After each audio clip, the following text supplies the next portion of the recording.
बर. हॅलो, सर्व समाज बांधवांना मी जिल्हा संघाच्या वतीने नमस्कार करते. सर्वांचे या वेबिनार मध्ये स्वागत आहे. अध्यक्षांच्या वतीने सर्वांचे स्वागत करते. आज आपला मला वाटतं 6वं पुष्प आहे वेबिनारचं आणि या माध्यमातून आपल्याला मार्गदर्शन होणार आहे. परंतु खास करून जास्त महिला वर्ग आज उपस्थित आहे आणि महिलांसाठी आपण एक वेबिनार दुसरा चालू करतोय. महिलांसाठी दुसरा आपण एक ग्रुप सुद्धा तयार केलेला आहे. जास्तीत जास्त यात महिलांनी सहभाग घ्यावा आणि मला वाटतं नक्कीच 2 दिवसामध्ये तुम्हाला तारीख समजेल. पुढच्या 2 दिवसामध्ये आपण 2-3 दिवसात कार्यक्रम लावतोय महिलांसाठी. महिलांचा आपण आज लॉकडाऊनमुळे गेले 3 महिने आपण घरात आहोत आणि बऱ्याच महिला गृह उद्योग वगैरे सगळं काही करतायत. पण मला वाटतं पापड लोणची सोडून माझ्या महिलांना दुसरं काय अजून म्हणजे महिला सक्षमीकरण असेल किंवा अजून काही असेल वेगळं ज्या काही शासकीय योजना असतील आणि अजून काही घरबसल्या आम्हाला काही व्यवसाय करता येईल का, त्या माध्यमातून आमचे प्रयत्न चालू आहेत जिल्हा संघाचे. आणि या 2 दिवसातच आपण एक वेबिनार लावतोय. तर मला वाटतं जास्तीत जास्त भगिनींनी यात सहभागी व्हावं अशी मी सर्वांना विनंती करते. आणि आज आज सुद्धा जास्तीत जास्त महिला यात सहभागी झालेल्या आहेत आणि नक्कीच आपण या कार्यक्रमाला प्रतिसाद द्याल अशी मी आशा बाळगते. आणि सर्व महिलांना पुन्हा एकदा विनंती करते की आपण जास्तीत जास्त महिलांनी याच्यामध्ये सहभागी व्हावं. हॅलो, अध्यक्ष साहेब कैलास भाऊ, अध्यक्ष साहेब बोलतायत. येतो काय येतो ऐकायला. बोला बोला, सुरुवात करून द्या. हॅलो, आजच्या या व्यवसाय मार्गदर्शन शिबिराच्या 6व्या सत्रात 5 सत्र आपले यापूर्वी झालेले आहेत. तर या 6व्या सत्रामध्ये मार्गदर्शन करण्यासाठी आपण वेबिनार मध्ये आपण माननीय अशोकजी दुगाडे यांच्या माध्यमातून पाध्ये साहेब यांना इथे आमंत्रित केलेलं आहे. या वेबिनार करता आपल्याला जिल्हा संघाचे सर्व विश्वस्त प्रमुख सन्माननीय दादा कोंडलेकर यांचं मार्गदर्शन, त्याचप्रमाणे दिलीपजी भोपतराव आणि दिलीपजी यांनी या संपूर्ण याच्यामध्ये वेबिनार सत्रामध्ये आपल्याला मार्गदर्शन केलेलं आहे. त्याचप्रमाणे पदसिद्ध विश्वस्त राजाभाऊ पातकर, त्यानंतर सन्मान समिती प्रमुख मलबारी आणि सर्व समिती विश्वस्त, सर्व समिती सभापती, सर्व गट सभापती, सर्व समाज बांधव, आपण या समितीच्या माध्यमातून या करोनाच्या पार्श्वभूमीवरती जो समाज बांधवावरती जे काय संकट कोसळ आणि त्यातून मार्ग काढण्यासाठी आणि त्याच्या पुढेही लॉकडाऊन उठल्यानंतर काय व्यवसाय, नोकऱ्या गेल्यानंतर कसं व्यवसाय, या संदर्भात आपण इथं मार्गदर्शन करत आहे. पहिल्या 5 सत्रामध्ये आपण कसल्या प्रकारे कुठल्या प्रकारे व्यवसाय या ह्याच्यामध्ये करता येतील, छोट्यापासून तर मोठ्या कसं करता येईल या संदर्भात मार्गदर्शन आपण तज्ञाकडून घेतलेलं आहे. आणि आजच्या या सत्रामध्ये आपल्याला फायनान्स विषयी नियोजन, त्याची उपलब्धता आणि त्या कुठून मिळतील आणि त्याचं नियोजन कसं करायचं आणि त्या आपल्याला ज्या संस्थांकडून मिळू शकतील त्या संस्थांबाबत सबसिडी अथवा इतर योजना, सरकारी योजना या संदर्भात आजच्या वक्त्यांकडून आपल्याला मार्गदर्शन मिळेल अशी अपेक्षा करतो. आणि या पुढची सूत्र मी आपले सन्माननीय दुगाडे साहेब या संदर्भात आपल्याला पाहुण्यांचा परिचय करून देतील आणि त्यानंतर आपण ताबडतोब लगेच या सत्राला सुरुवात करत आहोत. तर सन्माननीय अशोकजी दुगाडे नाना, आपण या संदर्भात पाहुण्यांचं आम्हाला परिचय करून द्यावं आणि त्यानंतर आपण याला ताबडतोब सुरुवात करूया. थँक्यू. माननीय अध्यक्ष, उपाध्यक्ष, विश्वस्त आणि इतर मान्यवर पदाधिकारी आणि माझ्या उद्योजक बंधू भगिनींनो, आजच्या या 6व्या उपक्रमामध्ये छत्रामध्ये मी आपणा सर्वांचं तसेच आजचे आपले प्रमुख वक्ते जे आहेत तेजस पाध्ये, CA तेजस पाध्ये यांचं मी स्वागत करतो. आपण सर्वांनी टाळ्या वाजवून त्यांचं स्वागत करावं. मित्रांनो, तेजस पाध्ये हे आपले आजचे जे पाहुणे आहेत हे प्रॅक्टिसिंग चार्टर्ड अकाउंटंट आहेत. गेले जवळजवळ 20 वर्षाच्या वर त्यांची ही प्रॅक्टिस आहे. त्यात ऑडिट आणि टॅक्सेशन ह्या 2 विषयावरती त्यांचा गाढा अभ्यास आहे. इन पर्टिक्युलर सर्व्हिस टॅक्स आणि GST यांचा खूप त्यांना अनुभव आहे.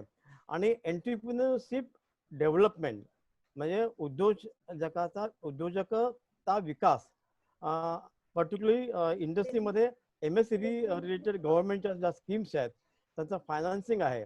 आणि उद्योजकता बिझनेसचा आरसा ज्याला आपण म्हणतो, आपण आरशासमोर उभारल्यानंतर आपली प्रतिमा दिसते, त्यामुळे त्याप्रमाणे आपल्या उद्योगाचा आरसा म्हणजे मिरर म्हणजे बॅलन्स शीट. हा बॅलन्स शीट यात त्यांना विशेष रस आहे. त्याच्यावर त्यांचा खूप अभ्यास आहे. Lakshadweep institute of entrepreneurship of leadership and excellence याच्यावर जवळ 6 ते 7 वर्ष ते फॅकल्टी मेंबर आहेत. निम्न सामाजिक संस्था, शिक्षण संस्था त्यांना ह्या विषयावरती ते नेहमी व्याख्यानाला बोलवतात. मुख्य म्हणजे सॅटर्डे ग्लोबल ट्रस्ट ही जी आमची संस्था आहे, ज्या संस्थेचा मी अध्यक्ष, जवळजवळ 62 शहरामध्ये या संस्थेच्या शाखा आहेत आणि 2700च्या सुमारे आपले उद्योजक मेंबर्स आहेत. त्या संस्थेचे हे नॅशनल बिझनेस चे हेड आहेत आणि ते सर्व उद्योजकांना नॅशनल स्कीमच्या मध्ये नेहमी गायडन्स देत असतात. त्यांचा स्वतःचा TV Padhye and company CA आहेत. त्याचप्रमाणे फायनान्शियल कॅटलिस्ट आणि फुल फ्लेज बिझनेस फायनान्स किंवा कॅश मॅनेजमेंट कन्सल्टन्सी याच्यात त्यांना खूप रस आहे आणि ते त्या दिवशी मार्गदर्शन करत असतात. मला निश्चित हे त्यांना इथे बोलवण्यात आणि आमंत्रण करण्यात आनंद होतोय. मला निश्चित असं वाटतं की आज आणि उद्याच्या 2 दिवसामध्ये त्यांच्याकडनं आपल्याला बहुमोल मार्गदर्शन होईल. मी त्याच्या पातळीला शुभेच्छा व्यक्त करतो आणि त्यांना सांगतो आपण सुरुवात करावी. धन्यवाद.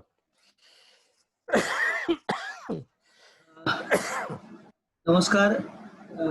धन्यवाद दुगाडे सर या चांगल्या इंट्रोडक्शन बद्दल.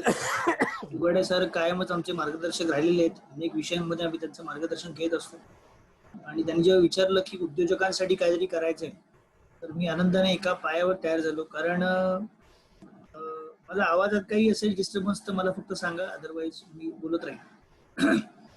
तर जेव्हा थोडंसं मागे जाऊया, साधारणतः एक 5 ते 7 10 वर्ष 15 वर्ष मागे जाऊया. 2006 सालापर्यंत थोडं मागे जावं लागेल आपल्याला. 2006 साली एक MSME नावाचा एक ऍक्ट पास झाला. MSME म्हणजे micro small and medium enterprise, सूक्ष्म लघु आणि मध्यम उद्योजक. थोडं आकड्यांच्या बाबतीत बोलायचं झालं तर साधारणतः आपल्याला माहितीये सध्या चायना आपल्या विरोधात आहे, पण चायनाने जी काय प्रगती केली आपल्याला माहितीये, जपानने काय प्रगती केली आपल्याला माहितीये, अमेरिकेने काय प्रगती केली आपल्याला माहितीये. पण स्पेशली जपान, सिंगापूर, चायना यांचं MSMEचं त्यांच्या GDP मधलं कॉन्ट्रिब्युशन 80 ते 90% मध्ये कुठेतरी, आणि भारताचं फक्त 29% 29%. आणि आपण सगळेच इथे बसलोय ते सगळेजण त्या MSME क्षेत्रातले आहोत. मी स्वतः सुद्धा MSME क्षेत्रातला आहे. आणि सरकारच्या लक्षात आलं की MSME ला जर मोठं नाही केलं तर भारताची प्रगती होणं कठीण आहे. कारण रोजगार निर्मिती हा जो सगळ्यात महत्वाची गोष्ट आहे की सरकारला मर्यादा आहे रोजगार निर्मितीला, पण सरकारने जर उद्योग निर्मिती केली तर त्यातून रोजगार निर्माण होऊ शकतात. आत्ताच्या स्टॅटिस्टिक्स नुसार भारतामध्ये साधारण 12 ते 15 कोटी रोजगार हे MSME क्षेत्राने निर्माण केलेले आहेत. म्हणजे सूक्ष्म लघु आणि मध्यम याच्यामध्ये आपल्यातले पण काही लोक असतील ज्यांच्याकडे 2 लोक 5 लोक 10 लोक कामाला आहेत, 20 लोक कामाला आहेत, 50 लोक कामाला आहेत, अगदी 2 लोक कामाला आहेत, पण त्यांनी तो रोजगार निर्माण केलेला आहे. आता हे काही जण गव्हर्नमेंटकडे नोंदणी केलेले आहेत, काही जण नाही केलेले आहेत, पण हा साधारण रफ डेटा आहे. साधारण 12 ते 15 कोटी म्हणजे भारताच्या पॉप्युलेशनच्या एक 10% आसपास आपण MSME क्षेत्राने रोजगार निर्मिती केलेली आहे. हे आपलं मोठं कॉन्ट्रिब्युशन आहे. पण आपण बऱ्याचदा अशा उद्योगांमध्ये आहोत की जिकडे आपलं GDP मध्ये कॉन्ट्रिब्युशन पोहोचत नाही, आणि ते वाढवण्यासाठी आता 2018 साली नितीन गडकरींनी एक जेव्हा त्यांनी मंत्रीपद घेतलं MSMEचं त्यावेळी त्यांनी घोषणा केली 2019ला की GDP कॉन्ट्रिब्युशन 29%वरून 50%वर न्यायचं. आता 50%वर न्यायचंय म्हणजे करायचं काय एक्झॅक्टली? तर सगळ्यात 3 महत्वाच्या गोष्टी आपल्याला करणं भाग आहे. एकतर उद्योग निर्मिती झाली पाहिजे पहिलं म्हणजे, दुसरं निर्मिती झालेले उद्योग टिकले पाहिजेत, आणि टिकलेले उद्योग वाढले पाहिजेत. या 3 गोष्टी जर झाल्या म्हणजे पहिलं तर उद्योग निर्माण झाला की तो स्वतः जो उद्योजक आहे तो आधी दुसऱ्यावरची डिपेंडन्सी संपली, त्याची दुसऱ्यावरचं अवलंबिता संपली आणि तो स्वतः पैसे कमवायला लागला, स्वतःचं घर चालवायला लागला. मग तो थोडा मोठा झाला की अजून 2 लोक 5 लोक कामाला ठेवून त्यांची घरं चालवायला लागतो. आणि मग तो जेव्हा मोठा होतो त्यावेळी हे ज्याला आपण थेट रोजगार निर्मिती आणि प्रत्यक्ष रोजगार निर्मिती आणि अप्रत्यक्ष रोजगार निर्मिती असं म्हणतो. तर प्रत्यक्ष रोजगार निर्मिती छोटे असताना होते, पण जेव्हा मोठे होतात उद्योग त्यावेळी ते अप्रत्यक्ष रोजगार निर्मिती सुद्धा करत असतात. तर ह्या अप्रत्यक्ष रोजगार निर्मितीमध्ये पण मोठ्या उद्योजकांचा खूप मोठा वाटा आहे. आणि हे आपण साधारण बघत असतो, म्हणजे जे आता आपण उद्योग बघतोय आपल्या आजूबाजूला, तर ते उद्योग जे काही निर्मिती करतायत, अगदी साधं उदाहरण घ्यायचं झालं तर ताज हॉटेलच्या बाहेर जो पानवाला बसतो तो टाटाने निर्माण केलेला अप्रत्यक्ष रोजगार आहे. कारण ताजमहालमध्ये येणारी जी माणसं आहेत किंवा काय आहेत ते बाहेर विडी काडी पान खायला काहीतरी येतात, किंवा बाहेर छोटे छोटे खाण्याचे स्टॉल असतात. त्यांचे ड्रायव्हर आहेत, जे ज्या लोक ताजमध्ये जातात त्यांचे ड्रायव्हर बऱ्याचदा या ठिकाणी जेवतात. सो तिथे काही ना काहीतरी रोजगार निर्मिती होते. तर जेव्हा प्रत्यक्ष आणि अप्रत्यक्ष, तर ताज सारखा मोठा उद्योग उभारल्यानंतर त्यांनी किमान 50 लोकांसाठी अप्रत्यक्ष रोजगार पण निर्माण केला. पण त्या स्केलला जावं लागतं. आधी आपण जेव्हा छोटे असतो त्यावेळी आपण 1, 2, 5, 10 असे रोजगार निर्माण करत असतो. आता जेव्हा आपण रोजगार निर्मितीविषयी बोलतो त्यावेळी परत 2 किंवा 3 गोष्टी महत्वाच्या असतात. पहिलं म्हणजे उद्योजकतेचं स्किल. त्याच्यावरती तुमची जी आता पुष्प चालू आहेत, मी 6व्या पुष्पाचा मी भाग्यवान आहे की मी तुम्हाला काहीतरी योगदान देऊ शकतोय. तर हे 6वं पुष्प तुमचं चालू आहे, ज्यामध्ये मी फायनान्स विषयी बोलणार आहे. पण त्याच्यामध्ये महत्वाचे इतर पण स्किल असतात ज्याच्यावरती तुमच्याकडे बरेच लोक मार्गदर्शन डेफिनेटली करतील. मी आज महत्वाचा बोलणार आहे तो म्हणजे तुमचा पैसा कसा उभा करायचा. What is the importance of finance. Balance sheet विषयी माझ्यापेक्षा दुगाडे सर जास्त अधिकारवाणी चांगलं बोलतात, त्यामुळे तो विषय मी त्यांच्यासाठी राखीव ठेवतो. पण मी थोडंसं टच करेन जेव्हा आपण हा विषय पुढे नेऊ त्यावेळी आपण त्या विषयाला थोडंसं टच करू, थोडा स्पर्श करून जाऊ, सो दॅट त्यांच्यासाठी ते प्लेइंग ग्राउंड निर्माण होईल. जेव्हा आपण एखादा उद्योग निर्माण करायचा विचार करतो त्यावेळी सगळ्यात पहिल्यांदा जो विचार केला पाहिजे तो म्हणजे लॉंग टर्म काय होणार आहे, माझी बॅलन्स शीट पुढे जाऊन कशी दिसणार आहे. कारण उद्योग जो मोठा झाला आहे या प्रत्येक गोष्टीची एक हे असते, मोजपट्टी असते. तर उद्योगाची मोजपट्टी अगदी स्टँडर्ड, म्हणजे प्रत्येकाची मोजपट्टी वेगळी असेल. एखादा म्हणेल की माझ्याकडे 10 माणसं एम्प्लॉयमेंटला आले की मोठा उद्योग झालो, एक म्हणेल माझ्याकडे 100 आले की, एक म्हणेल माझ्याकडे 1000 आले की. पण ह्या सगळ्यांना एक समान पातळीवर जर मोजायचं असेल तर तुम्हाला त्याची बॅलन्स शीट बघायला लागते. आणि बॅलन्स शीट हा स्टँडर्ड आहे, म्हणजे अख्ख्या जगात जर तुम्हाला कोणत्याही उद्योगाची क्षमता जाणून घ्यायची असेल किंवा त्याची आजची स्थिती जाणून घ्यायची असेल तर तुम्हाला त्याची बॅलन्स शीट वाचता आली पाहिजे. त्यामुळे उद्योग जेव्हा तुम्ही सुरू करता त्यावेळी सगळ्यात पहिल्या दिवशी तुम्ही काय विचार केला पाहिजे, तर बाबा माझी बॅलन्स शीट स्ट्रॉंग करायची. काही असो, एक दिवस जरी मी उद्योग केला तरी मला प्रॉफिट काय झालं, मी त्यातून काय कमवलं, मी त्यातून असेट निर्माण केला का, मी त्यातून बॅलन्स शीट माझी स्ट्रॉंग केली का, हे जोपर्यंत मी करत नाही तोपर्यंत मी उद्योजक होत नाही. तोपर्यंत मी स्वयंरोजगार असतो, मी सेल्फ एम्प्लॉईड असतो. म्हणजे मी स्वतःला काम देतोय रोज, म्हणजे इट इज लाईक नोकरी करण्यासारखंच आहे. पण नोकरीतून तुम्हाला उद्योजकतेकडे वळायचं असेल तर पहिला विचार तुम्हाला सुरू केला पाहिजे तो म्हणजे बॅलन्स शीटचा. आणि बॅलन्स शीटचा विचार ज्यावेळी आपण करतो त्यावेळी त्याच्या आधी जो पहिला विचार येतो तो म्हणजे फायनान्स. तुम्हाला पैसा कसा उभा करायचा. आता पैसा उभा करताना MSME क्षेत्राला खूप चॅलेंजेस आहेत असं लोकांना वाटतं, पण असं नाहीये प्रत्यक्ष. MSME जेव्हा आपण म्हणतो तर सरकार सध्या MSME साठी खूप पॉझिटिव्ह आहे, खूप जास्त पॉझिटिव्ह, खूप म्हणण्यापेक्षा खूप जास्त पॉझिटिव्ह आहे मी जास्त म्हणू शकेल. कारण आता जेव्हा आत्मनिर्भर भारत सगळ्यांनी वाचलं असेल किंवा ऐकलं असेल, सरकारने ज्या घोषणा केल्या, आपल्या माननीय पंतप्रधानांनी घोषणा केली, त्यानंतर पुढे 5 दिवस माननीय अर्थमंत्री विधिवत घोषणा करत होत्या. साधारणतः 75 घोषणा होत्या आणि त्यापैकी 14 घोषणा ह्या लघु, सूक्ष्म लघु आणि मध्यम उद्योजकांसाठी होत्या. 18 घोषणा या शेती उद्योगासाठी होत्या. 18 घोषणा या जनकल्याणासाठी होत्या. म्हणजे याच्यामध्ये आता जी आपण काल गरीब जनकल्याण योजना आहे की ज्यामध्ये आपण सगळ्यांना घरी मोफत धान्य पुरवणार आहेत वगैरे आहे, अशा 18 घोषणा होत्या. आणि उरलेल्या ज्या घोषणा आहेत साधारण 25 घोषणा या इतर क्षेत्रांसाठी होत्या. म्हणजे MSMEला 14 घोषणा होत्या MSME साठी. आणि त्याच्यामध्ये 3 लाख करोडची घोषणा जी सगळ्यात जास्त गाजली गेली किंवा जास्त चर्चा केला गेला वगैरे वगैरे वगैरे, तर त्या घोषणेमध्ये ती एक घोषणा होती ज्यामुळे MSMEचा खूप मोठा अचानक बोलबाला तयार झाला. सुदैवाने लॉकडाऊन मध्ये मग आता मॅडम म्हणाल्या की लॉकडाऊन मध्ये आपण सगळे घरी आहोत आणि आपण काही ना काहीतरी नवीन करायचा प्रयत्न करतो. डेफिनेटली तसंच आपण नवीन उद्योगात एक सगळ्यात मोठी गोष्ट काय झाली असेल लॉकडाऊन मध्ये, बऱ्याच लोकांनी नवीन काय काय स्किल सेट शिकून घेतले. नवीन नवीन गोष्टी बऱ्याच शिकलोय आपण. आणि त्याच्यामध्ये एक महत्वाची गोष्ट जी आपण आज बोलणार आहोत ती म्हणजे फायनान्स. आता फायनान्समध्ये जर MSME विषयी बोलायला गेलं तर बऱ्याचदा एक साधारण अशी तक्रार असते की बँक आम्हाला कर्ज देत नाही किंवा बँकेकडे आम्ही गेलो तर बँक आम्हाला रिस्पॉन्स करत नाही वगैरे वगैरे वगैरे. आता एक सरकारचं एक मंत्रालय आहे सूक्ष्म लघु आणि मध्यम उद्योग मंत्रालय. त्याच्यासाठी त्यांनी विविध सेंटर ज्याला district industrial coordination centre DIC म्हणतात त्याला, DIC सेंटर अशी प्रत्येक तालुक्यात किंवा जिल्ह्यामध्ये उभी तालुक्यात नाही आहेत जिल्हानिहाय उभी केलेले आहेत किंवा त्यांनी विभाग केलेले DICचे डिस्ट्रिक्ट इंडस्ट्रियल सेंटर DIC. तर त्या DIC मध्ये जर तुम्ही गेलात आणि त्यानंतर जर तुम्ही बँकेकडे गेलात तर तुम्हाला डेफिनेटली बँक एंटरटेन करते. 100% बँकेला प्रेशर असतं. ना आपण उद्योजक म्हणून 2-3 चुका काय करतो पहिल्यांदा तुम्हाला सांगतो. आपण बँकेत ना 1, 2, 3, 4, 5 चक्रा मारतो पण एकदाही बँकेशी लिखित हे करत नाही, कम्युनिकेशन करत नाही किंवा लिखित संवाद करत नाही. म्हणजे काय करायचं तर जेव्हा तुम्ही जाता बँकेत त्यावेळी तुम्हाला बँक मॅनेजर एक कार्ड देतो साधं. पहिल्यांदा ते कार्ड घ्या, त्याच्यावरती ईमेल ID असतो. तुम्ही जेव्हा बँकेला भेटून परत याल त्यावेळी बँक मॅनेजरला इमिजिएटली एक ईमेल लिहून टाका की आज मी तुम्हाला भेटलो, ह्या विषयावर मी तुमच्याशी बोललो, तुम्ही माझ्याकडे हे डॉक्युमेंट मागितले, ह्या स्कीम विषयी मी तुम्ही मला माहिती दिली आणि साधारण 3 ते 4 दिवसांनी तुम्ही मला डॉक्युमेंट घेऊन यायला सांगितलेलं आहे जे मी घेऊन येईल. हा जर पहिला ईमेल तुम्ही टाकलात तर त्या दिवशी तुम्ही ऍक्च्युअली कम्युनिकेशन मध्ये प्रेशर क्रिएट करताय.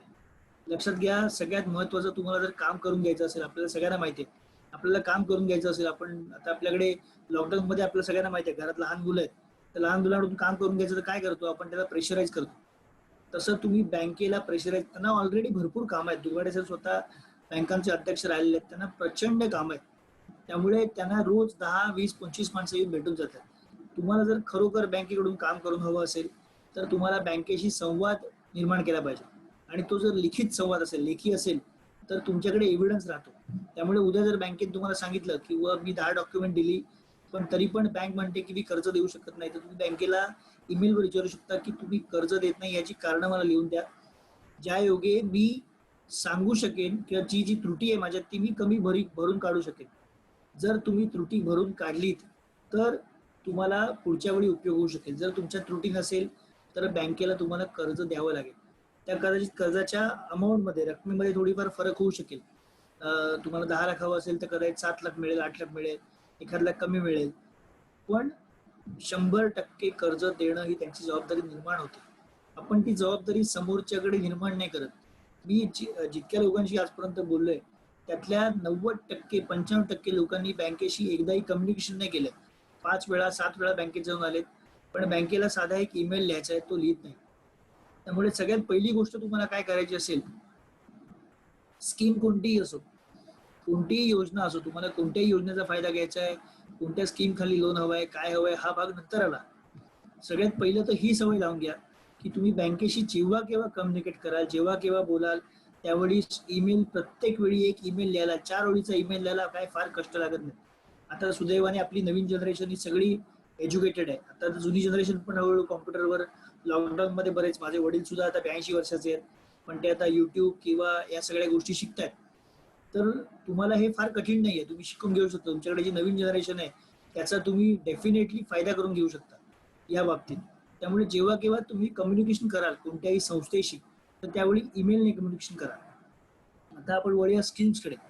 मी आज साधारणतः 5 महत्वाच्या स्कीम डिस्कस करणार आहे. तशा बऱ्याच स्कीम्स आहेत पण 5 महत्वाच्या स्कीम डिस्कस करणार आहे.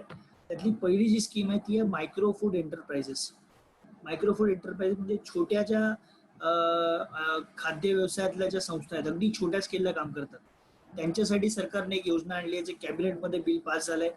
50,000 पर्यंत कर्ज त्यांना स्टार्टिंग मिळणार इमिजिएटली. म्हणजे अगदी त्याला फार काय प्रश्न विचारले वगैरे जाणार नाही. ते साधारण 10 लाखापर्यंत सेटअप पर्यंत त्याला कर्ज आहे आणि त्यात त्यांनी सबसिडीची हे ठेवलेली आहे, सोय ठेवलेली आहे. पण अजून त्याच्याविषयी ऑफिशियल सर्क्युलर किंवा ऑफिशियल गाईडलाईन आलेली नाही. पण त्याच्यामध्ये 35% तुम्हाला सबसिडीची सोय आहे. अजून त्यांनी घोषणा केली नसल्यामुळे मी त्याविषयी आता भाष्य नाही करत. पण सध्या अजून करून चाला की तुम्हाला त्याच्यात सबसिडी नाहीये, पण साधारण 50,000 ते 10 लाखापर्यंत तुम्हाला कर्ज मिळू शकतं. आता ही मायक्रो फूड एंटरप्राइज म्हणजे काय आहे, तर तुम्ही जेव्हा छोट्या स्केलला असता, अगदी छोट्या स्केलला काम करत असता, तर बऱ्याचदा आपण खाद्य व्यवसायामध्ये काम करत असतो. उदाहरणार्थ आपल्या एरियामध्ये एखादा स्पेशलाइज फूड बनत असेल, समजा एखाद्या ठिकाणी वडे फेमस असतील, एखाद्या ठिकाणी चकल्या फेमस असतील, एखाद्या ठिकाणी काहीतरी, आता कोकणात तुम्ही गेलात तर काजू असतात, किंवा अजून डहाणूमध्ये चिकू आहेत, तर चिकू पासून काहीतरी बनवत असाल, तर ह्या प्रकारच्या ज्या गोष्टी आहेत त्या गोष्टींमधून तुम्ही जर काही बनवत असाल तर त्याच्या बनवण्यासाठी तुम्हाला सरकार मदत करतं. आता बऱ्याचदा जेव्हा हे बनवतो तर त्यावेळी विक्री करायला प्रॉब्लेम काय होतात महत्वाचे, तर तुमचे स्टँडर्ड्स, कारण तुम्ही सगळा घरगुती व्यवसाय असतो त्यामुळे तुम्ही टेक्निकली स्ट्रॉंग नसता आणि तुमचे स्टँडर्ड, एक फसाई स्टँडर्ड लागतं, फूड सेफ्टी स्टँडर्ड्स ची मान्यता लागते. फूड सेफ्टी स्टँडर्ड नावाचं एक डिपार्टमेंट आहे, फसाई म्हणतात, FASSAI, त्याची मान्यता तुम्हाला लागते. तर ती मान्यता मिळवण्यासाठी सरकार तुम्हाला सहकार्य करणार आहे याच्यामध्ये, आणि ते सहकार्य करणार त्याशिवाय तुम्हाला कर्ज मिळणार.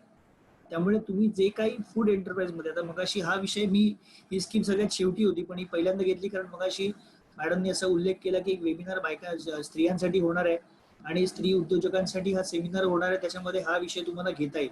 या विषयातला एखादा तज्ञ जर तुम्ही बोलवू शकलात तर तो तुम्हाला मार्गदर्शन करू शकेल. मायक्रो फूड एंटरप्राइज किंवा फूड सेफ्टी स्टँडर्ड विषयातला एखादा तज्ञ, कारण बऱ्याच महिला या फूड मध्ये भरपूर चांगलं काम करत असतात. त्याचबरोबर जी दुसरी योजना आहे मायक्रो फूड एंटरप्राइज, तुम्ही नोंद करून घेऊ शकता. मायक्रो फूड एंटरप्राइज साठी आता बऱ्याचदा एक छोटा प्रश्न मी आधी टच करतो आणि मग पुढे जातो. मला अजून एक प्रश्न येतो की सर, आम्ही बँकेत जातो जेव्हा लोन घ्यायला, त्यावेळी बँकेत आम्हाला बोर्ड दिसत नाही कुठे, प्राईम मिनिस्टर एम्प्लॉयमेंट जनरेशन असेल किंवा मायक्रो फूड एंटरप्राइज असेल किंवा चीफ मिनिस्टर एम्प्लॉयमेंट जनरेशन असेल. लक्षात घ्या, या स्कीम सरकारच्या आहेत, बँकांच्या नाही आहेत. ह्या सरकारच्या स्कीम आहेत ज्या बँका राबवत आहेत. त्यामुळे बँका किंवा मुद्रा लोनचं हल्ली बऱ्याच ठिकाणी लावायला त्यांना कंपल्सरी केलंय, पण बाकी कोणत्याच योजनांचे बोर्ड तुम्हाला बँकेत दिसणार नाहीत, कारण त्या योजना बँकांच्या नाही आहेत, त्या योजना सरकारच्या आहेत. त्यामुळे तुम्ही बँकांमध्ये गेल्यावर तुम्ही डायरेक्टली त्यांना अप्रोच करून विचारलं पाहिजे की ह्या योजनेखाली मला कर्ज हवंय, तर मला कर्ज मिळायला काय तुम्ही मदत करू शकता. जोपर्यंत तुम्ही त्यांच्याशी कम्युनिकेट करत नाही, बरं जर तुम्हाला ते पहिल्यांदा म्हणतील आम्ही देतच नाही म्हणून, तर त्यांना ठीक आहे म्हणा, तुमचं कार्ड द्या, मी तुम्हाला ईमेल टाकते, तुम्ही का देत नाही हे मला लेखी कळवा.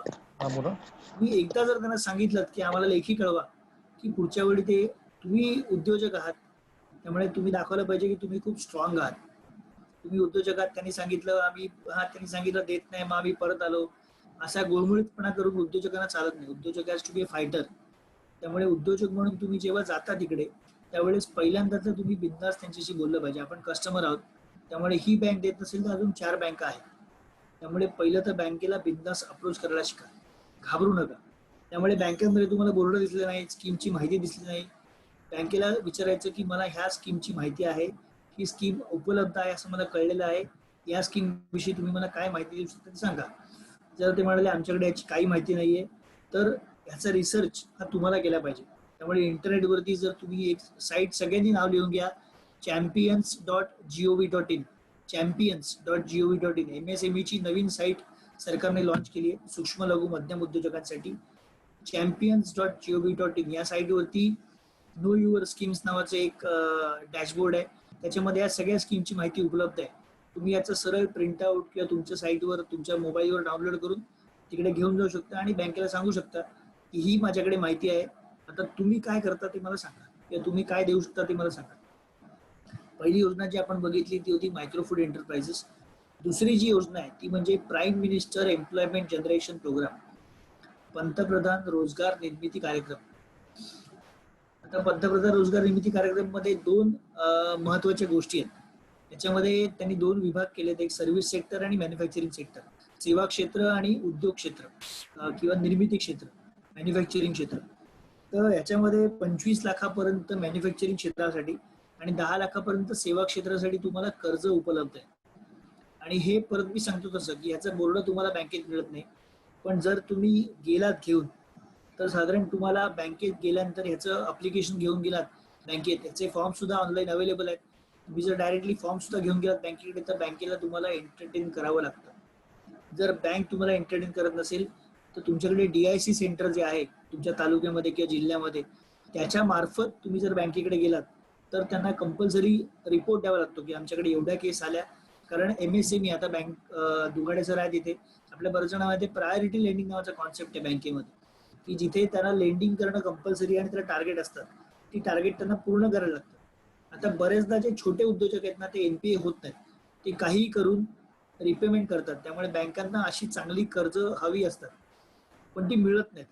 तर ऍज अ ऑर्गनायझेशन जर तुम्ही एकत्र म्हणून अशी एक दुगाडे साहेबांची मदत घेऊन अशी एक छोटीशी स्कीम तयार केली की ज्याच्यामध्ये या सगळ्यांना गायडन्स देता येईल, कोणते फॉर्म्स, कोणते डॉक्युमेंट्स, काय करायचं, तर डेफिनेटली तुम्ही बँकांमध्ये जाऊन अप्रोच करून त्याचा फायदा करून घेऊ शकता.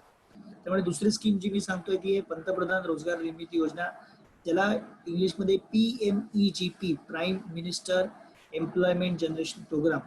आता हे मी जे सांगतोय हे डायरेक्ट तुम्ही गुगल केलं PMEGP स्कीम तरी सुद्धा तुम्हाला ही सगळी माहिती उपलब्ध होणार आहे MSMEच्या साईटवरती किंवा कुठेही. याच्याच बरोबर पॅरलली एक योजना आहे जी आहे CMEGP, chief minister employment generation program. CMEGP मध्ये जसं इकडे PMEGP मध्ये लिमिट आहे 10 लाख आणि 25 लाख, तसं CMEGP मध्ये 50 लाखाचं लिमिट आहे. तुम्हाला chief minister employment generation program मध्ये 50 लाखापर्यंत कर्ज मिळू शकतं. पण तिकडे थोडे नॉर्म्स किचकट आहेत, कारण ते पैसे पण जास्त देत आहेत. आणि जिथे महाराष्ट्रात रोजगार निर्मिती करायची आहे, तर CMEGP बेसिकली महाराष्ट्रासाठीची योजना आहे. महाराष्ट्रात रोजगार निर्मिती करण्यासाठी तिकडे बरेच तुम्हाला रिसर्च किंवा बरेच रिपोर्ट सबमिट करायला लागतात. त्यामुळे जेव्हा तुम्ही PMEGP किंवा CMEGP साठी जाल त्यावेळी तुमचा होमवर्क, तुमचा गृहपाठ चांगला झालेला असला पाहिजे. उद्योजक म्हणून सगळ्यात महत्वाची गोष्ट काय असेल ती तुमचा गृहपाठ. गृहपाठामध्ये 3 गोष्टी येतात. त्याच्यामध्ये तुम्ही एक्झॅक्टली कोणता उद्योग करणार आहात, त्या उद्योगाचे ग्राहक कोण आहेत, आणि त्यासाठी तुम्हाला कच्चा माल सप्लाय कुठून येणार आहे. कच्चा माल म्हणजे आता जर तुम्ही सर्व्हिस क्षेत्रात असाल तर तुमच्याकडे त्यासाठी लागणारी मॅनपॉवर आहे का, माणसं आहेत का, त्यासाठी लागणारं तुमच्याकडे स्किल ज्याला आपण म्हणतो किंवा त्याच्याकडे जी योग्यता आहे ती तुमच्याकडे आहे का, ह्या गोष्टी आधी तपासल्या जातात. आणि तिसरी गोष्ट म्हणजे नंबर्स, आकडे. म्हणजे साधारण पहिल्या वर्षी तुमचा टर्नओव्हर किती असेल, दुसऱ्या वर्षी टर्नओव्हर किती असेल, तिसऱ्या वर्षी किती असेल, त्याला आपण बिझनेस प्लॅन किंवा प्रोजेक्शन्स म्हणतो. तो एक प्रोजेक्ट रिपोर्ट बँकेला बनवून द्यावा लागतो. आणि तो प्रोजेक्ट रिपोर्ट जर तुम्ही सबमिट केला बँकेला किंवा याला CMEGP किंवा PMEGP खाली, तर तुम्हाला कर्ज मिळायची शक्यता जास्त असते. आणि इकडे तुम्ही थोडी तज्ञाची मदत घेऊ शकता. पण एक लक्षात घ्या, याच्यामध्ये बऱ्याचदा असं एक आमच्या लक्षात येतं की उद्योजक आकडे वाढवून दाखवतात कर्ज घेण्यासाठी. तुम्ही आकडे वाढवून दाखवलेत वगैरे ठीक आहे, पण आज तुम्ही मोठं कर्ज घ्याल पण ते टिकवणं कठीण असतं, कारण ते खरं नसतं. तुम्हाला जर लॉंग टर्म खूप दूरगामी उद्योजक व्हायचं असेल तर आज जे खरं आहे ते बोला. उगाच तुम्ही सांगाल की माझा टर्नओव्हर पहिल्या वर्षी 1 करोड होणार आहे, 5 करोड होणार आहे, असं नका करू. पहिल्या वर्षी 25 लाख होणार आहे, 25 लाख होणार आहे, 30 लाख होणार आहे, 30 लाख होणार आहे, काही फरक पडत नाही. पण बँकेला जेवढं तुम्ही खरं सांगाल, आणि बऱ्याचदा तुमचा प्रोजेक्ट रिपोर्ट आणि तुम्ही हे बोलतायत हे दोन्ही सेम असलं पाहिजे, एकच असलं पाहिजे. हे जर दोन्ही सेम असेल तर तुम्हाला याचा फायदा होऊ शकतो. याला आपण ओव्हरऑल जो याला म्हणतात प्रोजेक्ट रिपोर्ट किंवा बिझनेस प्लॅन म्हणतात, जो तुम्ही बिझनेस प्लॅन बनवणार आहात. आता बिझनेस प्लॅन मध्ये फायनान्सचा आकडा कुठे येतो, त्याच्यामध्ये 2 गोष्टी महत्वाच्या येतात. बँकांना किंवा कोणालाही काय महत्वाचं असतं तर तुम्ही कर्ज फेडणार कसं. त्यामुळे तुम्ही जेव्हा प्रॉफिटेबिलिटी काढाल, तुमचा नफा किती आहे ते बघाल, तर त्याच्यामध्ये तुमचं कर्ज फेडलं जात आहे का, तुमचं इंटरेस्ट व्यवस्थित बघताय का, ह्या गोष्टी तुम्हाला बघायला लागतील बिझनेस प्लॅन बनवताना किंवा प्रोजेक्ट रिपोर्ट बनवताना. इथे तुमचा फायनान्सचा अँगल खूप महत्वाचा असतो. जेव्हा तुम्ही पैसे कमवताय तर त्यावेळी पैसे कमवताना इंटरेस्ट कॉस्ट पण तुम्हाला लक्षात घ्यावी लागते, की मला बाबा हे कर्ज घेतलंय 3 वर्षात, 5 वर्षात, 7 वर्षात जे काय ते फेडायचं. त्यामुळे त्याचा EMI साधारण किती असेल. आणि आता एवढे चांगले ऍप्स अवेलेबल आहेत.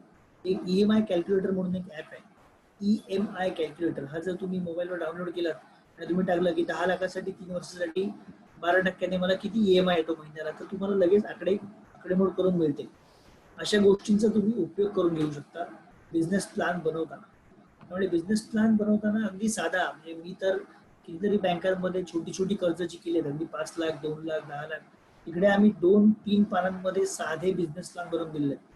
अगदी साधे, हाताने लिहून, काही नाही, चांगली नोट बनवली आहे, 30 नोट एक्सेलमध्ये चांगली वर्डमध्ये टाईप केली, साधे आकडे दिलेत आणि 2-3 पानांच्या रिपोर्टवर बँकांनी ऍक्सेप्ट करून कर्ज दिलेले आहे.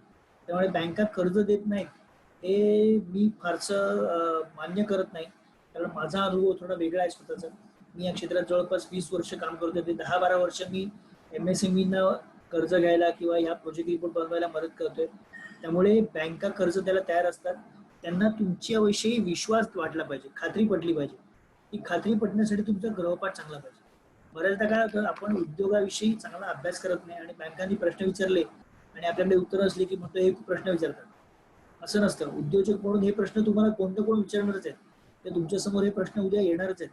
उदाहरणार्थ समजा त्यांनी विचारलं की तुमचा ग्राहक आहे, तर तुमच्या ग्राहकापर्यंत तुम्ही माल कसा पोहोचवणार, तर ह्याचा विचार तुम्ही करून ठेवला पाहिजे. किंवा लॉजिस्टिकचा खर्च आहे, टेम्पोचा खर्च आहे, ट्रकचा खर्च आहे, डिझेलचा खर्च आहे किंवा लोडिंग अनलोडिंग खर्च आहे, हे मला येणार आहे.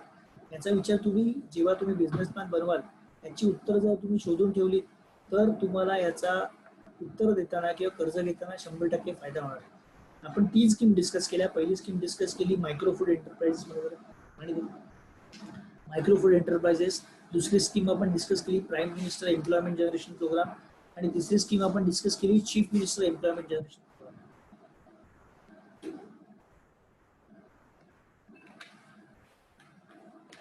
सध्या जे DIC आहे, डिस्ट्रिक्ट इंडस्ट्रियल सेंटर, तर तिकडे ह्या स्कीम्ससाठी लोक पॉझिटिव्ह आहेत आणि सरकार किंवा एकंदर तुम्हाला मदत करायला खूप उत्सुक आहेत. त्यामुळे जर तुम्ही त्यांना अप्रोच केलं की प्रॉपर बिझनेस प्लॅन, तर बरेचदा तुम्हाला बिझनेस प्लॅन बनवायला सुद्धा ते मदत करतात.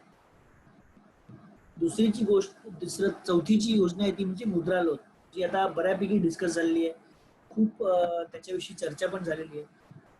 मुद्रा लोन विषयी पण असं म्हटलं जातं की मुद्रा लोन पटकन मिळत नाही, पण मुद्रा लोन हे प्रायोरिटी लेंडिंग मध्ये आहे, त्यामुळे बँकांना देणं भाग आहे. त्यामुळे मुद्रा लोन साठी सुद्धा तुम्हाला बिझनेस प्लॅन किंवा प्रोजेक्शन्स कंपल्सरी तुमच्या सोबत असली पाहिजे. आता बिझनेस प्लॅन किंवा प्रोजेक्शन्स म्हणजे काय, याच्याविषयी मी थोडं आधी बोलतो आणि मग या स्कीमकडे वळतो. बऱ्याचदा तुम्हाला जो उद्योग करायचा आहे किंवा ज्या उद्योगाने सेवा असेल किंवा मॅन्युफॅक्चरिंग असेल, तर त्याच्यामध्ये 3 गोष्टी, जसं मी मगाशी सांगत होतो, 3 गोष्टी महत्वाच्या आहेत. तुमचा कस्टमर कोण आहे, तुम्हाला सप्लायर कोण आहे, म्हणजे तुमचे जर सर्व्हिस असेल तुमची योग्यता काय, आणि तिसरं हे तुम्ही करणार कसं. आपण मगाशी 2 गोष्टीविषयी बोललो, कस्टमर आणि सप्लायर, पण तुम्ही करणार कसं, ह्याविषयी तुम्हाला फायनान्स लागतो आणि या फायनान्स विषयी तुम्हाला साधारणतः तुमच्या ज्या रिक्वायरमेंट्स आहेत त्याचा अभ्यास करायला लागतो. या सगळ्या योजनांमध्ये साधारण 10 ते 15% तुमचं कॉन्ट्रिब्युशन असं लागतं. काही ठिकाणी 20% आहे, पण 20%च्या वर कुठेच नाही. म्हणजे समजा तुम्हाला जर 5 लाखाचं लोन हवं असेल तर 1 लाखापर्यंत तुमचं स्वतःचं कॅपिटल असलं पाहिजे. त्या कॅपिटल पर्यंत, ते कॅपिटल म्हणजे काय असतं, तर तुमची जागा असेल किंवा तुमच्याकडे काही एखादी स्किल सेट असेल तर याच्यामध्ये तुम्ही ऑटोमॅटिकली ते करू शकता. That is counted. जर तुम्ही जागेमध्ये तुमची एखादी शेड असेल किंवा तुमची ऑलरेडी एखादी मशीन असेल किंवा तुम्ही कोणाकडून मशीन आणली असेल, तर त्या मशीनची कॉस्ट ही तुमचं कॉन्ट्रिब्युशन म्हणून धरलं जातं आणि त्या 20% मध्ये ते काउंट होतं. त्यामुळे जेव्हा मी जसं सांगतोय की तुम्हाला एखादी गोष्ट जेव्हा करायची आहे त्याचा अभ्यास आधी केला पाहिजे. बऱ्याचदा संत वाङ्मयाचा बराच अभ्यास करतो. त्यामुळे साधारण 350 वर्षापूर्वी रामदासांनी सांगून ठेवले, अभ्यासोनी प्रगटावे न परी झाकोनी असावे, प्रगटोनी नसावे हे बरे नव्हे. आता म्हणजे काय, तर अभ्यासोनी प्रकटावे. जेव्हा तुम्ही बोलणार आहात एखाद्या विषयावरती, त्यावेळी जर तुमचा अभ्यास नसेल तर समोरच्याचा विश्वास बसत नाही. त्यामुळे ह्या स्कीमचा फायदा घेणं हा एक भाग झाला, पण तुमच्या सेवेचा किंवा तुमच्या उद्योगाचा तुम्हाला नीट अभ्यास असला पाहिजे. आणि म्हणून जेव्हा तुम्ही एखादी गोष्ट करताय तर त्या गोष्टीविषयी जेवढी जमेल तेवढी माहिती, आणि आजकाल तर गुगल बाबा एकदम हिट आहे, त्यामुळे तुम्ही गुगलवर एखादी इन्फॉर्मेशन टाकली तर तुम्हाला 100% माहिती मिळते. तुमच्याकडे समजा एक 50-60% माहिती असेल तर ती 50-60% माहिती गोळा करा, उरलेली 10-20% माहिती गुगलवर गोळा करा आणि सुरुवात करा. बऱ्याचदा असं होतं उद्योजकांचं, म्हणजे मी ज्यांना भेटलोय, तर मी 100 लोकांना भेटलो असेल, त्यातल्या किमान 80 जणांनी उद्योग सुरू नाही केला, कारण त्यांच्याकडे 100% माहिती नव्हती. 100% माहिती तुमच्याकडे कधीही असणार नाही, हे धरून चला. आज सुद्धा मी इथे बसलोय, पण मी गॅरंटेड सांगतो की मला 100% माहित नाही, मला 80-90%च माहिती आहे, पण मी सुरुवात केली आहे जे काय मी करतोय त्याच्यामध्ये. मग जेव्हा तुमच्या समोर गोष्टी येतात त्यावेळी मग तुम्ही त्याला फेस करायला सुरुवात करता. आपण आता बऱ्याच गोष्टी बघितल्या, बऱ्याच घडामोडी मागच्या 3-4 महिन्यात घडल्या, कोणालाच माहित नव्हतं काय होणार आहे, पण आपण तरी पण करत राहिलो आणि आता आपल्याला सवय झाली, आता आपल्याला माहिती आहे काय करायचं. उद्योगाचं पण तसंच आहे. त्यामुळे आज तुमच्याकडे जो डेटा आहे, जी इन्फॉर्मेशन आहे, जे स्किल सेट आहे, जी योग्यता आहे त्याच्यावरती जर तुम्हाला उद्योग सुरू करायचा असेल तर उद्योग सुरू करायची प्रक्रिया, त्याचा प्रोसेस लगेच सुरू करा. कारण जेवढा तुम्ही डिले कराल तेवढा तुम्ही काय म्हणतात संधी घालवताय एखादी महत्वाची. उदाहरणार्थ तुम्हाला एक साधं उदाहरण सांगतो, जे अगदी मला पण माहित नव्हतं. हे माझा एक मित्र आहे जो सॅनिटायझर मॅन्युफॅक्चरिंग मध्ये आहे प्रत्यक्ष, आणि तो साधारण एक 6-8 महिन्यापूर्वी कंटाळलेला की सॅनिटायझरचा काय बिझनेस होत आहे. म्हणजे कॉस्मेटिक्स मध्ये पण करतो, पण सॅनिटायझर आयसोप्रोपाइल अल्कोहोल नावाचं एक केमिकल लागतं, आपल्याला सगळ्यांना माहिती आहे. तर ते IPA मध्ये तो जास्त डील करायचा आणि तो जाम कंटाळलेला. म्हटलं अरे काय, पण ही वॉज प्रिपेअर्ड. आणि ज्यावेळी त्याने इंटरनॅशनल रिपोर्ट वाचले जानेवारीमध्ये, त्यावेळी त्याला असं लक्षात आलं की कदाचित सॅनिटायझरला डिमांड येऊ शकेल. त्यामुळे त्याची मॅन्युफॅक्चरिंग कॅपॅसिटी त्याने कर्ज काढून वाढवली. आणि आज ही इज, म्हणजे काय सांगू तुम्हाला, आज ही इज रिच. मागच्या 3 महिन्यात he has done fantastic business of sanitizer. आता हे का झालं, कारण त्याकडे 100% माहिती नव्हती. जानेवारीमध्ये जेव्हा त्याला कळलं, फेब्रुवारीमध्ये, की करोना आला तर तुम्हाला हात धुवायला लागणार आहे, तुम्हाला सॅनिटायझर वापरायला लागणार आहे, साधारण फेब्रुवारी-मार्चच्या आसपास बातम्या यायला लागलेल्या होत्या. आणि हा रेग्युलरली चायनाला जाऊन येऊन असायचा, त्यामुळे याला माहिती होतं. चायना सोर्सेसहून कळलं की सॅनिटायझर तिकडे वापरायला सुरुवात झाली. त्याबरोबर त्याने इकडे इमिजिएटली सॅनिटायझरचं प्रोडक्शन वाढवलं, सॅनिटायझरसाठी ॲडिशनल कॅपॅसिटी उभी केली, त्याच्यासाठी लायसन्सला अप्लाय केलं, लायसन्स मिळवलं. आणि he was not 100% doing it, पण आज he is doing very good. आज त्याने किमान 5 जणांना अजून रोजगार दिले, की तो म्हणाला माझी कॅपॅसिटी संपली, याच्यापुढे मी करू शकत नाही, पण तुम्हाला जे लागेल ते मार्गदर्शन मी करतो. आणि तो आज लोकांना मदत करतोय. आता ते पण त्याची कॅपॅसिटी संपली, तो आता एवढा ऑक्युपाइड आहे की तुम्हाला मला त्याच्यासाठी पण वेळ नाही. पण त्याने 5 ते 7 जणांना याच्यामध्ये रोजगार उद्योग निर्माण करायला मदत केली. जेव्हा तुम्ही जेवढी इन्फॉर्मेशन तुमच्याकडे आहे, जर तुम्हाला वाटतंय की होणार आहे, तर त्याच्यामध्ये उडी घाला, तरच तुम्ही यशस्वी होऊ शकाल. आणि ह्याच्यात सगळ्यात महत्वाचं काय असेल ना, तर फायनान्स. मी परत एकदा सांगतो की पहिल्या दिवसापासून एक लक्षात घ्या की तुमची बॅलन्स शीट स्ट्रॉंग झाली पाहिजे. बॅलन्स शीट स्ट्रॉंग झाली पाहिजे म्हणजे काय, तर तुमचे नेटवर्क ज्याला म्हणतो, तुमचं कॅपिटल स्ट्रॉंग असलं पाहिजे, तुमचे असेट स्ट्रॉंग असले पाहिजे. जास्त लायबिलिटी डोक्यावर घेण्यात काय मतलब नाहीये. पण जर तुम्हाला खरोखर एखादी गरज असेल तर चांगले पार्टनर्स निवडा. ते पार्टनर्सना कॅपिटल म्हणून आणा, लोन म्हणून आणण्यापेक्षा. असे चांगले पार्टनर भरपूर अवेलेबल आहेत, चांगले उद्योजक भरपूर अवेलेबल आहेत, जे या संधीचा वाट बघतायत, या संधीची वाट बघतायत. अशा लोकांना एकत्र घ्या आणि मोठे व्हा. आपण वळूया 5व्या योजनेकडे. आपण 4 योजना डिस्कस केल्यात. पहिली होती मायक्रो फूड एंटरप्राइजेस, दुसरी होती प्राईम मिनिस्टर एम्प्लॉयमेंट जनरेशन, तिसरी होती चीफ मिनिस्टर एम्प्लॉयमेंट जनरेशन, चौथी होती मुद्रा लोन, आणि 5वी जी योजना आहे ती आहे CGTSME, credit guarantee trust for small and medium enterprises. आता sorry, micro and small enterprises. आता ही मीडियम एंटरप्राइजसाठी अवेलेबल नाहीये, पण आपण मीडियम मध्ये नाही आहोत. CGTMSE म्हणजे विदाऊट, ज्यांच्याकडे एखादा जनरली बँकांमध्ये तुम्ही गेलात आणि तुम्हाला जर मोठं कर्ज हवं असेल 10 लाखाच्या वरचं, तर तुम्हाला सेक्युरिटी द्यावी लागते, काहीतरी ज्याला कोलॅटरल सिक्युरिटी म्हणतात. तर CGTSME मध्ये तुम्हाला विदाऊट कोलॅटरल लोन मिळतं. त्याला वर्षाला एक फिक्स चार्ज भरावा लागतो, पण तो सोडला तर बाकी तुम्हाला तो CGTMSE ट्रस्ट जो बनवला आहे त्या ट्रस्टचा इन्शुरन्स आहे. It's basically credit guarantee scheme for micro and small enterprises. So they have created a credit guarantee scheme, म्हणजे तुम्हाला कर्ज देणार आणि that is guaranteed by that trust और दॅट फंड. म्हणजे जेवढं तुम्ही कर्ज घेणार that is guaranteed by government of India. In short, the trust which is organised by government of India. आणि ह्याच्यामध्ये 2 करोड रुपयापर्यंत कर्ज तुम्हाला मिळू शकतं without collateral, without any guarantee. 2 crore is a very big amount to start a business today. तुम्हाला एखादा business चालू करायचा असेल, चांगला चालू करायचा असेल, तर तुम्हाला प्रचंड मोठा स्कोप आहे याच्यामध्ये. 100% CGTSME. फक्त एकच प्रॉब्लेम आहे CGTMSE मध्ये, की CGTMSE मध्ये तुम्हाला पहिल्या ज्या 4 युद्ध सांगितल्या त्यापेक्षा खूप जास्त रिसर्च करायला लागतो, खूप जास्त अभ्यास करायला लागतो. जेवढं कर्ज जास्त तेवढा अभ्यास जास्त. त्यामुळे जर तुमचा आधी थोडा बिझनेस असेल, तुम्हाला वाटत असेल की याच्यामध्ये भरपूर अपॉर्च्युनिटी आहेत, हे मी करू शकतो, तर डेफिनेटली CGTSME साठीचा. CGTSME तुम्हाला 10 लाख, 15 लाख, 20 लाख पण मिळतं. असं नाही की तुम्हाला डायरेक्टली 2 करोडच घेतले पाहिजेत. तुम्हाला 25 लाखाची गरज आहे, तुम्ही CGTSME मध्ये 25 लाख पण घेऊ शकता. तुम्हाला एकही कोलॅटरल द्यावं लागत नाही. त्यांचा एक CGTSMEचा एक फिक्स चार्ज असतो, तेवढा चार्ज फक्त तुम्हाला द्यावा लागतो. It is kind of insurance for that trust. कारण तुमच्याकडे तुमचे पैसे जर सिक्युअर करायचे असले तर तुम्हाला त्याचा इन्शुरन्स पण भरला पाहिजे. सो तो इन्शुरन्स टाईप ती मनी असते. आणि ती स्कीम आहे CGT SME. याच्यामध्ये साधारणतः 85% हे असतं, गॅरंटी कव्हरेज असतं आणि 85% इज कवर्ड बाय गव्हर्नमेंट. आणि म्हणजे अगदी काही झालंच समजा लोन बुडालं वगैरे तर 85%ची बँकेची गॅरंटी गव्हर्नमेंटने घेतलेली असते. याच्यामध्ये पण तुम्हाला जर सांगितलं की 20% 10 ते 20% मध्ये तुम्हाला तुमची गुंतवणूक असावी लागते. जर तुमचा आधीचा सेटअप असेल आणि जर तुम्हाला हे एक्सपांड करायचं असेल, मोठं करायचं असेल, तर CGTSME credit guarantee scheme for micro small enterprises, CGTMSE, sorry me SME म्हणतोय, CGTMSE. जर तुम्ही गुगल केलं CGTMSE तर तुम्हाला ही इन्फॉर्मेशन सगळी अवेलेबल होईल.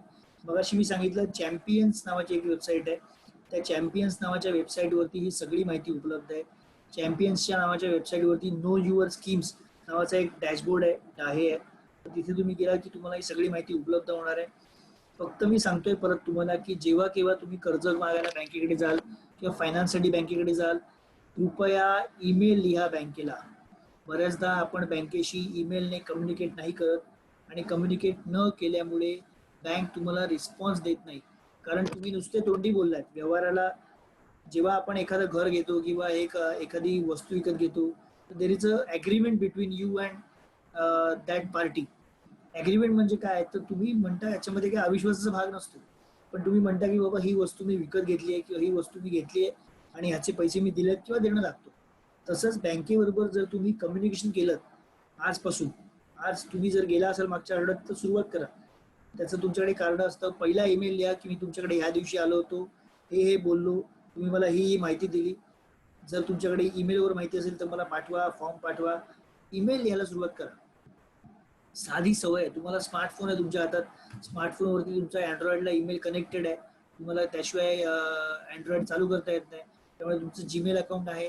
बसल्या बसल्या एक ईमेल लिहायला तुम्हाला काही फार वेळ लागत नाही, 5 मिनिटाचं काम आहे. एक ईमेल दिलात की पहिलं तुम्ही तुमची साईड सेक्युअर केली. सेक्युअर केली म्हणजे काय केली, तर बाबा मी बँकेत जाऊन आलो, याचा बँकेकडे आणि तुमच्याकडे पण एव्हिडन्स आहे. उद्या बँक तुम्हाला नाही म्हणत असेल तर त्याला नाही म्हणायला रिटर्नमध्ये लेखी करणं द्यावी लागतील. आणि जेव्हा तुम्ही एखाद्याला सांगता हे मला लिहून दे, त्यावेळी त्याला 10 वेळा विचार करायला लागतो. तोंडी काही चालतं, पण तुम्हाला जेव्हा लेखी अग्रीमेंट करायचं असतं, आता दुकाडे सर आहेत त्यामुळे त्यांना हे माहिती आहे की लेखी अग्रीमेंट, बँकेची जी एवढी मोठी मोठी अग्रीमेंट असतात केवढी किचकट असतात, पण ती एवढी लिगली स्ट्रॉंगली ड्राफ्टेड असतात की त्याच्यामध्ये तुम्ही चुका शोधू नाही शकत. एवढं त्याच्यावरती भरपूर रिगरस काम झालेलं असतं. त्यामुळे हे ॲग्रीमेंटची पहिली पायरी तुम्ही सुरुवात करा. तुम्ही साधं नाव, साधा ईमेल लिहा, तुमच्या भाषेत लिहा. आता महाराष्ट्रामध्ये आत्ताच परवा एक झालेलं आहे की तुम्ही मराठीमध्ये कम्युनिकेट करू शकता किंवा तुम्ही काय म्हणतात त्याला, हिंदीमध्ये कम्युनिकेट करू शकता. तुम्हाला हिंदी, मराठी आणि इंग्रजी या तिन्ही भाषांमध्ये कम्युनिकेशन केलं तरी बँकांना ऐकावं लागेल, बँकांना पर्याय नाहीये. आता एक मस्त प्रश्न आला इकडे, ज्याच्याकडे मी वळणार होतो या 5 स्कीम नंतर, आणि तो प्रश्न आहे की bank is asking for IT returns. मध्येच पॉपअप झाला, कोणीतरी विचारलंय, मॅडमने विचारलं, IT returns how can we tackle the same. You cannot tackle the same, you have to file the returns. Income tax return हा एक पुरावा आहे की तुम्ही तुमचं इन्कम दाखवताय. बँकेला कळणार कसं की तुम्ही बाबा इन्कम जे तुम्ही म्हणताय, की तुम्ही म्हणाल की माझं इन्कम 5 लाख आहे, बँकेकडे पुरावा काय, तुमच्याकडे पुरावा काय की तुमचं इन्कम 5 लाख आहे. त्यामुळे त्याची सुरुवात जी आहे ती इन्कम टॅक्स रिटर्न पासून होईल. बऱ्याचदा एक इन्कम टॅक्स रिटर्न मध्ये एक साधारणतः असं एक हे आहे, with Dugade sir permission sir मी 5 मिनिटं इन्कम टॅक्स विषयी बोलतो, आजचा विषय नसला तरी. पण इन्कम टॅक्स रिटर्न मध्ये बऱ्याचदा एक असा एक समज आहे लोकांचा की आपण एक मिनिमम इन्कम जे 2.5 लाखापर्यंत टॅक्स नाही घेणार, मग 2.5 लाख रुपये इन्कम दाखवू. पण साधारणतः त्याच्या 4 पट तुम्हाला लोन मिळतं तुमच्या इन्कमच्या. म्हणजे तुम्ही जर 2.5 लाख रुपये इन्कम दाखवलं तर तुम्हाला 10 लाखच लोन मिळणार आहे, भले तुमचं इन्कम 15 लाख रुपये असेल महिन्याला. आता माझ्याकडे बरेच असे उद्योजक आहेत छोटे छोटे, आता चार्टर्ड अकाउंट असल्यामुळे आम्हाला हे सगळं करायला लागतं, पण त्याचं खरोखरचं इन्कम 7 लाख 8 लाख 10 लाख आहे, पण ते दाखवताना 3 लाख 4 लाख वगैरे दाखवतात. का, आता बाकी सगळं कॅशमध्ये येतं, कॅशमध्ये जातं. GST मुळे ते कमी झालंय म्हणा, पण असं होतं बऱ्याचदा. मग ते जेव्हा लोन घ्यायला जातात त्यावेळी त्यांना फक्त 4-16 लाख लोन मिळतं, पण त्याची कॅपॅसिटी किती आहे, 32 लाखाची, कारण त्याचं खरं इन्कम 8 लाख आहे. पण तुमच्याकडे जर इन्कम टॅक्स रिटर्न नसेल तर बँक तुमच्यावर विश्वास कसा ठेवणार की तुम्ही म्हणताय माझं एवढं इन्कम आहे. त्यामुळे याची पहिली पायरी जी आहे, मी त्याच्याकडे शेवटी येणार होतो पण आता विषय प्रश्न आलाय म्हणून मी लगेच टच करतो. याची पहिली पायरी म्हणजे तुम्ही तुमची इन्कम टॅक्स रिटर्न्स वेळेवर फाईल करायला सुरुवात करा. इन्कम टॅक्स रिटर्न फाईल करणं हे खूप सोपं काम आहे. तुम्हाला साधारण 5 प्रकाराने इन्कम येतं. त्याच्यातल्या कोणत्या इन्कम किती आहे हे एकत्रित करायचं आणि त्याचं रिटर्न सबमिट करायचं. त्याच्यामध्ये अर्थात तुम्हाला जर तुमच्याकडे क्लिअर असेल तर तुम्हाला गरज नाही, अदरवाईज एखाद्या एक्सपर्टची मदत तुम्ही घेऊ शकता त्या क्षेत्रामध्ये इन्कम टॅक्स रिटर्न भरण्यामध्ये.